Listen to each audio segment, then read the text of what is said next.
On today's hot sheet, I'm discussing housing inventory, the Case-Shiller House Price Index, and there's a record involved there, and new home sales. Today is Tuesday, May 28th, 2024. I am Byron Lazine, and the hot sheet starts now.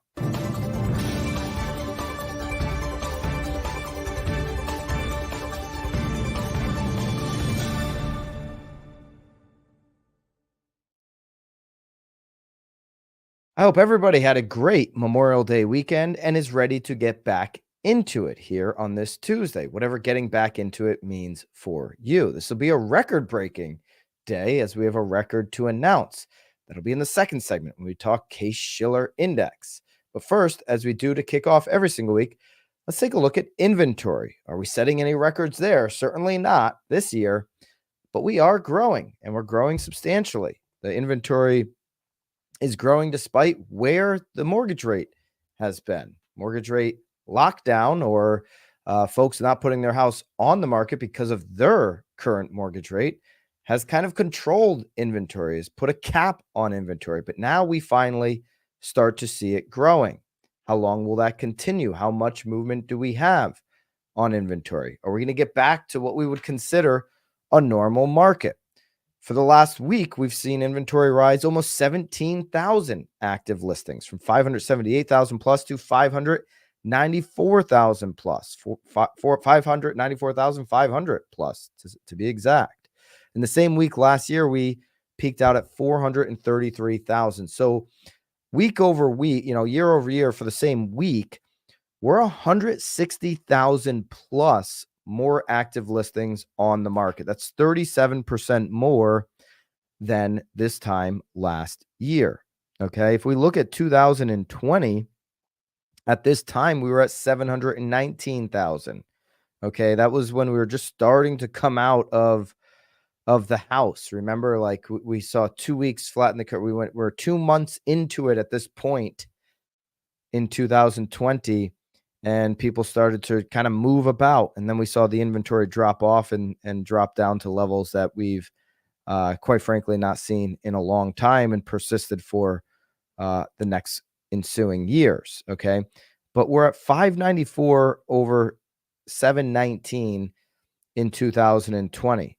I mean, that's roughly 125,000 homes apart from 2020 to today. Interesting. Okay. We will be crossing the line for 2020 at some point, I'd imagine in June. Okay. In June, the end of June in 2020, we saw 676,000. I could see us getting past, I could see us getting to 700,000 active listings at this rate at the end of June. We've got one more week in May. This inventory level is for the week ending May 24th. So we get a whole nother week in May. I expect active inventory, certainly active listings when we get to new listings to be less in this Memorial Day week, but we have another week in May and then we have all of June. I could see us getting pretty close to 700,000 on active inventory if we start picking up closer to 20,000 a week on active inventory. If we stay around the 15,000, 16,000 where we were this week for 5 straight weeks, we'd get pretty close. We'd be just under that number. I mean, to say 700,000 active listings, I feel like we haven't been able to do that in forever because we haven't been able to do that in quite some time. If you take 2020, 2021, 2022 and 2023, this level right here, 594,000, is higher than any level of those 3 years nationally for active inventory. The peak before that was last year when we saw 570,000 in November of 2023, or let's call it October of 2022 at 577,000. Those have been the recent peaks when you look at 21, 22, and 23. We're 25,000 above those levels right now in May. The peaks tend to come in October before people start to take their homes off the market for the winter and for those winter holidays. So October, if that's going to be the peak, if that's going to be, relatable to normal, or not normal markets, but what we normally see in, any given year, where we peak out on inventory in, say, September or October, then we could expect to get even close to maybe 800,000 between now and then. If you've got all of June, July, and August to continue gaining inventory, and we're going to gain at even a 15,000 a week clip, that's 200,000, give or take, more homes. That puts us at 800,000, maybe more, on active inventory. Brock says, what do you think is causing this growth this year here in the live chat? People keep claiming housing lock-in, but it does not seem to be happening. I think that lock-in is loosening as we see this active inventory coming onto the market. What do I think is causing the growth is, listen, it's time for some people. Sometimes life makes you make a decision on keeping the house or selling it, not the interest rate. The 4% interest rate doesn't always say, I'm going to keep my house until these rates come back down. And by the way, the rates aren't coming back down anytime soon. Sometimes life happens. I've got to move. This isn't the right location for me. I need a bigger house, family situation, these types of things. I also think the consumer is being pinched a lot tighter, being squeezed a lot tighter right now than where the consumer was when all this free cash was flowing through the market and the economy, when cash was just flying around, when the money printing machine was at helicopter speed. We're not seeing that anymore. And with that, people have to make harder decisions. Some of those homes come onto the market. We've also seen more building the last couple of years. We're going to get into new building sales here in just a minute. The months on inventory on new construction might blow your mind. Okay. So it's just one of those natural flows of the market. Like, I don't really buy into this argument that we're 7 million homes short to meet supply. I mean, if we had 7 million homes built right now, you'd see prices drop in a hurry. So we don't have that many people that can afford that. Do we have an affordable housing shortage? Oh, absolutely we do. For sure we do. We're going to look at the average price point here in a couple minutes on new homes. And those average price points don't meet the needs of many American consumers. So many American buyers. So I don't actually think we are 7 million homes short to meet supply, because if we were going to go out and get 7 million new homes onto the market right now, it'd be at price points that very few buyers can afford. Remember, 2/3 of buyers are buying under $500,000. I think we talked about that last week on the hot sheet. You don't see many people getting new home opportunities there. Jason, let's go to Ruthie. Says, as a broker owner in Las Vegas, we see seller contributions to the buyer on almost every transaction that includes a loan. Okay, so that might be an indication of the market shifting, and it might be an indication of what's to come in the way things are changing, obviously, in the landscape of buyer agency. Ruthie, I'm assuming it's more of the market there in Las Vegas. Let me know if you think it's just the market shift right now, and that sellers right now have to be a little bit more flexible. They've got to be a little more willing to negotiate in the deal to get the deal done. Oh, sorry. All right, here are the new listing data from Altos Research reported by Housing Wire.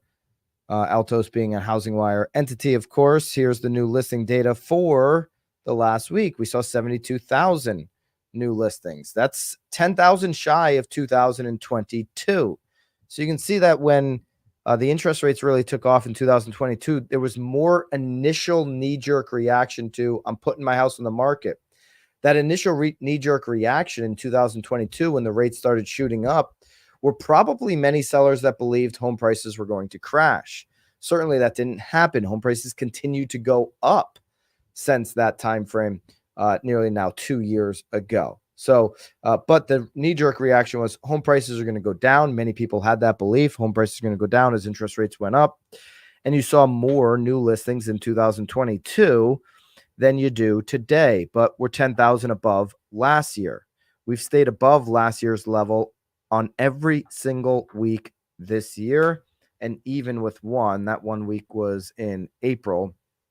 But every other week this year in 2024, we've been above the week over year levels for that particular week of 2023. So 2023, same week as this, 62,000 for new listings, 72,000 this week. 2023, of course, is the lowest level ever recorded for new listings. So it's to no surprise that we're above that level each and every single week. Price cuts, though, are on the rise, and price cuts are at 35%. That's the percent of properties with recent price reductions.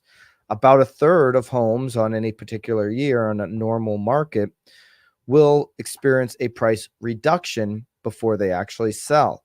It's interesting to note here is the 35% here in the past week is 5% more than the same week last year. So we're growing at a much faster rate on price reductions than we were last year. We also have a lot more inventory, 160,000 more homes. So that makes sense. You see inventory continue to rise. I'd expect this number to rise. It's natural. It's also natural that a lot of sellers are going to be trying to pull for that recent comp that they saw 2 or 3 months ago. That recent comp that was in the market 2 or 3 months ago is a record, not just a record, but an all-time record. The S&P CoreLogic Case-Shiller Index just reported that for March 2024, we have hit a new all-time high. You're going to see that in the headlines this week. Real estate home prices, single-family home prices are now at an all-time high, the highest level ever seen. Record pricing. Real estate continues to go up. But remember, this is March. Case-Shiller, the gold standard, it's very accurate for one reason. They take 3 months to get the information out to you. We're in June. We just had Memorial Day weekend. You probably went to a backyard party or a pool party over the weekend. Maybe you made some hot dogs for your open house. We're into June. It's summertime, and we're talking about March numbers. It's lagging data. It's old data. Does March's all-time high reflect the type of price growth we're going to see for the month of May when May numbers come out? I don't know. I have I'd be hesitant to say that it would. Some markets certainly yes, but not every market. These numbers are old. These numbers are rear view mirror. They're yesterday. They're great numbers. It proves that the U.S. homeowner is in good shape. I said just a few moments ago, the U.S. consumer is getting squeezed more so than they've been the last few years. That's the consumer. The homeowner's in a great spot. The homeowner's got all likelihood 4% or under on their 30-year fix. It's why we haven't seen as much inventory come onto the market. They've got a fixed cost for their living, for their home, for what they're going to pay in comparison to somebody whose rent might go up every single year. They're pretty fixed. Yeah, their insurance is going up, and that's one of the things that can impact the homeowner, but they know what to expect. They can factor that in. They have a ton of equity right now. The U.S. homeowner's in great shape. They're a very strong financial. When they were lent the money, they were very strong financially. Okay, and we haven't seen massive layoffs to impact that. Nearly 40%, 42% of homeowners own their property cash. So I don't expect some big drop in prices. I expect a flattening, though. And I think that flattening with the inventory is here or coming to a market near you. But these numbers are great, and it's reflective of how strong the U.S. homeowner is today. The S&P CoreLogic Case-Shiller Index, covering all 9 U.S. Census divisions, reported a 6.5% annual gain for March. It's the same increase as the previous month. Okay, the 10-city composite saw an 8.2% increase. That's up from 8.1% the previous month. The 20-city composite saw year-over-year 7.4% gains, up from 7.3% in the previous month. San Diego continued to report the highest year-over-year gains, 11.1% in March for San Diego. New York and Cleveland had 9.2 and 8.8. Denver holds the lowest rank this month for smallest year-over-year growth. That's 2.1. Still great growth. And Denver was growing considerably well before the pandemic. So you can't say that Denver is in a bad spot. Of course, all these cities are in a great spot when it comes to home prices, okay? Here's S&P Case-Shiller indices going from 87 to today. It's up and to the right. Real estate rarely loses. Outside of a mortgage crisis, it's the only considerable drop. And in that decade, you still saw home prices go up 45+%. If you owned in the year 2000 and sold in 2010, you were up big, almost 50% on your home value. This is consistent, whether it's a 10-city composite or the 20-city composite or the national numbers. It's up and to the right. The biggest drop we've seen in home value since the mortgage crisis is, in fact, when the rates ticked up. And then we've done nothing but go up and to the right again from there. A little blip on the radar. That's it. Okay? Home prices are strong right now. Here's a 2006 peak to 2012 to current. Okay, so 2006 peak nationally. You had a 184 level, okay, on the index. Okay, right now we're sitting at a almost 325. Right now we're sitting nationally at 316. So 184 in the 2006 peak. During the 2012 trough, 2012 being the bottom, 134. We're at 316 today. That's essentially almost a double up from 2006 peak. Okay. 20 city at 206, went down to 134 in 2012 at 325 right now. Okay. So up 142% from the trough. 57% on the 20 city peak. 71% from the 2006 peak nationally right now. 10 cities up 51% from that peak and 133% from the 2012 trough. Huge numbers on price growth. If we lost 10% today, would it make a difference?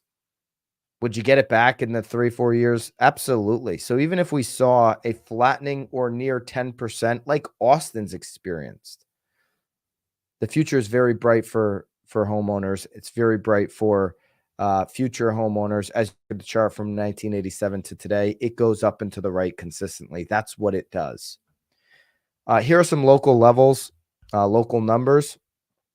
Atlanta, 1 year change, 6.1% up. Boston up 8.7%. Charlotte up 7.5%. Cleveland up 8.8%. We mentioned that earlier.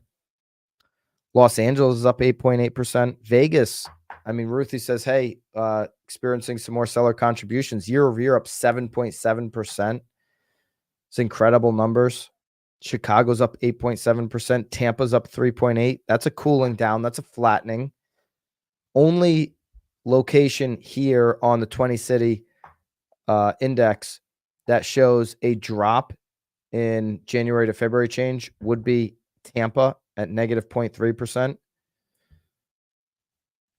So there you go on the Case-Shiller numbers. That's a record. You'll see record. What reason why I don't point this out, talk about the record, is because it may not reflect your market in June. When sellers go on the market, if the last home that sold in the community, home that sold was, March, and it was that record price, April, that record price, does that actually reflect the inventory situation today? Does that actually reflect the buyer demand for this summer? What a buyer's willing to pay? Or have prices flattened out? These are things that you need to know about your market. You need to know how many buyers are out there, what they're looking for. Has inventory grown since March? That'd be one of the things I point out to sellers. Yeah, March and April, when the seller around the corner got X number and it set a record and it It's reflective of this old data, that these record prices that we saw then. Now we see X amount more homes on the market, and they've sat on the market 40 days, 50 days. Homes are sitting on the market a little bit longer. It's reflective in NAR's months of inventory, 3.5 months on inventory. Your market, you may be seeing longer. If that's the case, if it's only grown time on market, total inventory, competition on the market, grown since March, then it's a different market than March. The prices may not be less, but they certainly probably aren't more. Okay, we're into the summer months. This isn't the spring market. I think officially now, today, we could say the spring market is essentially behind almost all markets, maybe outside some sectors in some areas in the Northeast where it gets going a little bit later and where they truly have the least amount of inventory in the entire country. They've maybe got a few more weeks of spring market. They've got some of those, they end school later up there. Okay, so they're going to have some of those folks that are ending school and trying to lock in on that new house before the new school year. They've got another maybe 4 weeks of what you could call true spring market. Record prices. Take them while they last. They don't always last, right? I'm sure there will be a new record in the future. We know that it's up into the right chart, but take this for what it is. We might start to see the flattening in the short term. Monthly new residential sales would suggest a flattening of prices. United States Census Bureau just released the new residential sales for April 2024. New construction sales, new houses sold. Okay, this is a seasonally adjusted number, seasonally adjusted annual rate. 634,000, less than expectations. Less new homes are selling than expected is another way to understand that. New houses for sale right now is 480,000. The median sale price is at 433,000, but the average for those homes was over $500,000. Over $500,000 on average for new home sales. So how many can actually afford this new inventory? That's the point. For sale inventory and months of supply. This is going to be a indicator of how many homes might sit for longer onto the market and what might be coming for prices. Will they stabilize? Okay, we know on existing home sales, we're at 3.5 months of inventory. What do you think we are for new home sales? For sale inventory and home supply, the seasonally adjusted of new home sales at the end of April was 480,000. And this represents 9.1 months at the current sales rate. So if no new construction homes were completed from now, no new homes come on market. So builders complete 0 homes for the next 9.1 months to add to inventory. To sell out of their current inventory, it would take 9.1 months to sell all of those homes. That number is going to go up because existing home sales inventory is going up. Existing home inventory, rather, is going up. And as existing home inventory goes up, which it is right now, we just went over that, that becomes competition for the builders. Competition for the builders, and they're completing these homes. That 9.1 could look like 10 or 11 months, could look like a year by the end of this year. Remember, they don't take their homes off the market when Thanksgiving rolls around the corner. They have to keep it on the market, which means they have to get more competitive on what they might contribute to the sale, either through price or some type of, bonus or just seller concessions in the deal. 9.1 months at the current sales rate. I expect that number to go up. The average sale price came in again over 500,000 at 505.7. 4.7% below the revised March rate of 665 is our annual rate of 634 right now, and 7.7% below the April 2023 estimate of 6.87. These new homes are selling less frequently. It's slowing down. Inventory will accumulate there just as it has on the existing home sales, and now they compete against each other as they both go up. New residential home sales well off of the 20 to 21 peaks that were set. Total transactions, more reflective of the existing home sale market than not when you look at them side by side. Okay, 10-year. 10-year coming in at 4.469. Kind of a quiet weekend on that front. The 30-year fixed, we went into the long weekend at 7.16. Really just hovering over this 7.0 level. We're going to be probably here for the foreseeable future. I mean, I laugh every time I think about everybody in January and February who were all but guaranteeing 5% 30-year fixed rates. I don't understand why anybody would do that, why they think they have a crystal ball based off of some projections that are, been wrong so many times. We're now into June here, and we haven't even sniffed 5. 5.99 doesn't mean 5. It means 6. But we're at 7. Expect a higher rate for longer. That's really what it looks like. When you dig in, we dig in here every single day, and I just don't expect that to change. If you enjoy the hot sheet, go down below, just hit that subscribe and that notification bell. We do this every single Monday through Thursday that the markets are open, which is why we didn't have one yesterday. The stock market's open. Then the hot sheet is open on Monday through Thursdays, 9:30 on the East, 6:30 in the West. You know the deal in between. I will see you guys back here tomorrow. I'll see you later here on the YouTube channel with a new Real Word podcast. That'll be up this afternoon. Looking forward to reading some of your comments, seeing you back here tomorrow on the hot sheet. Until then, of course, toodaloo.